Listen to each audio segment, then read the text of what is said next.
Hi everybody, this is Jay from the Tinker Jay channel. That video that you just saw, hopefully, was me testing this thing out and it works. APC, it's running in monostable and astable modes and bullshit. I don't fucking know. I don't know what any of this means. I just put it together and hope it works. Um, I think I might make another rendition of this just to keep around. Maybe dial in the volume, have some volume control. I'm thinking if we were to amplify or maybe just throw this guitar signal as the input and then have this as like a pedal or a modifier, and then it could just go through to the amp, add some volume control.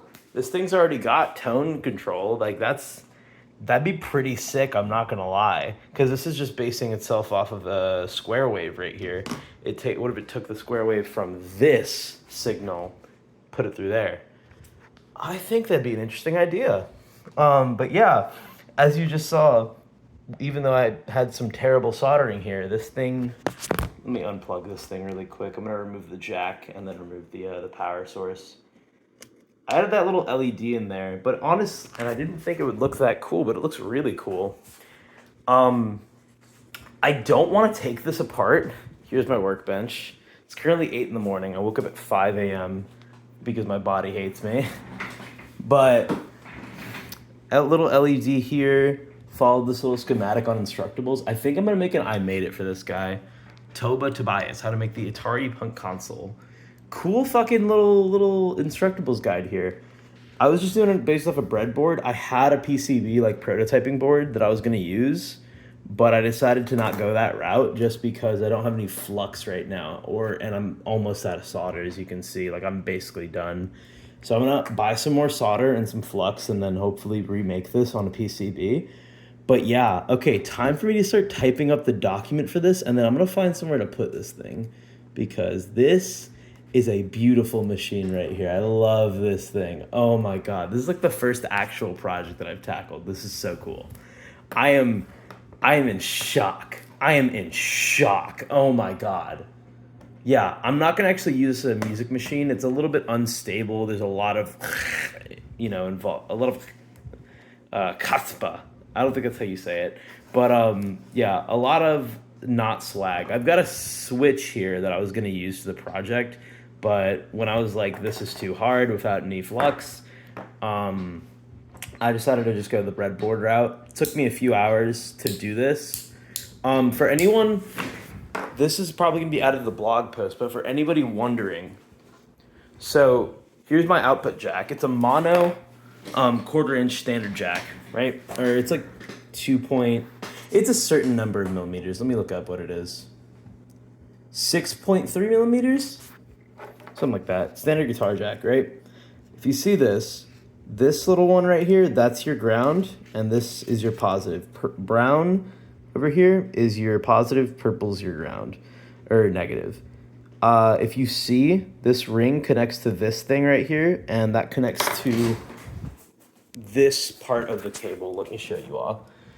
This is a TS cable, mono, which just means it's got one audio channel. This bottom part is ground, this top part is going to the tip, and there's TRS, and there's multiple variations of that. This is just TS, tip, sleeve, right? This middle section right here takes in, give me 1 second, I'm sorry. This middle section right here takes in the sleeve and grabs the electrical connection from that. Like, that's your negative/ground. And then this one right here touches the tip, and it gets that little locking motion that you see. Like, I don't know if I'm able to do it with one hand, but yeah, that, and then boom, and then it stays in. The tip is your positive. For the schematic, if you're gonna try to remake this project, I'll put the Instructables guide on there, and I'll give you guys some notes when I finish up with the final. Well, I mean, I'll probably just give you guys some notes in the because this is like my prototype post, basically. There's gonna be a capacitor on the second 555 timer on pin 3. If you're using 255 timers, I don't know how it would be with a 556, but this should translate. Whatever your output is, that's going to be going to the positive one here, which is my brown. That's my positive, which is weird. I don't know.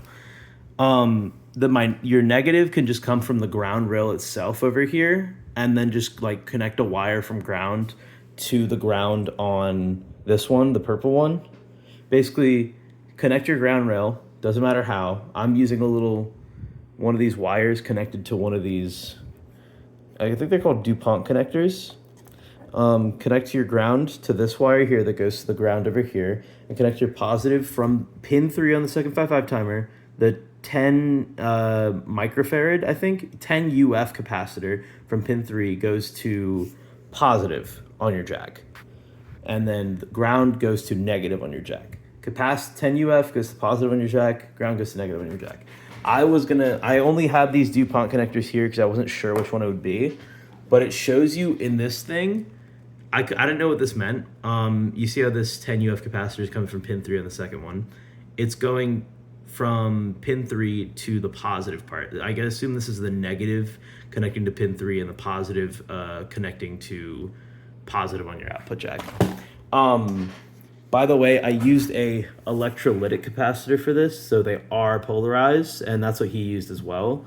10 UF is pretty standard. It comes with most of these little electronic kits that you can buy for like $20-something on Amazon.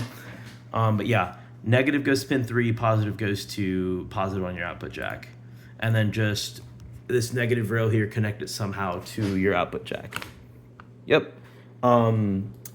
If you're gonna do this, definitely have a bunch of wire on hand. I didn't have any raw wire, so I realized that a little bit too late. So I'm like, you know what? We'll just do it in a breadboard. I had that.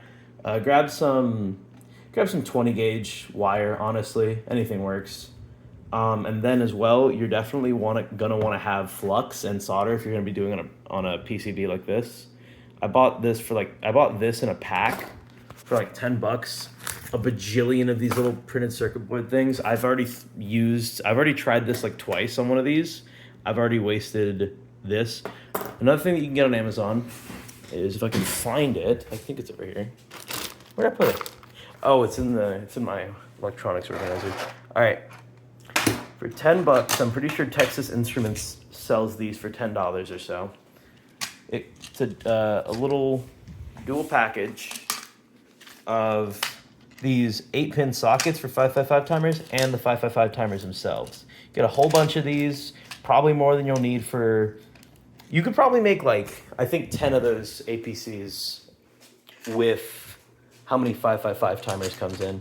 And then as you can see here, some of the bigger printed circuit boards. I don't want to use these because they're big and I want to save them for projects that actually need the space.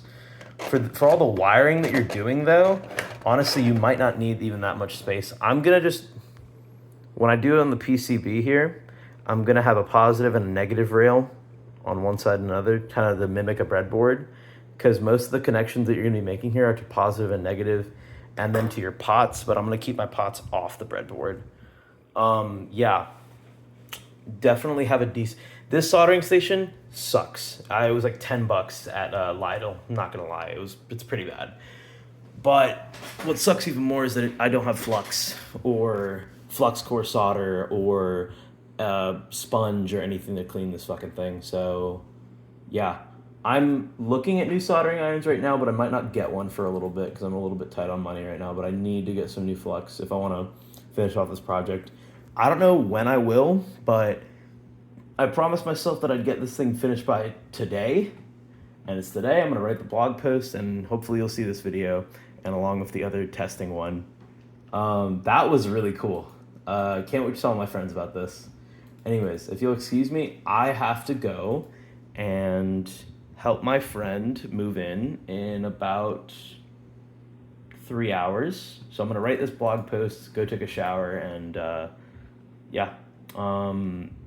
I guess I will see whoever's watching this eventually. Yeah, bye. Thank you for watching.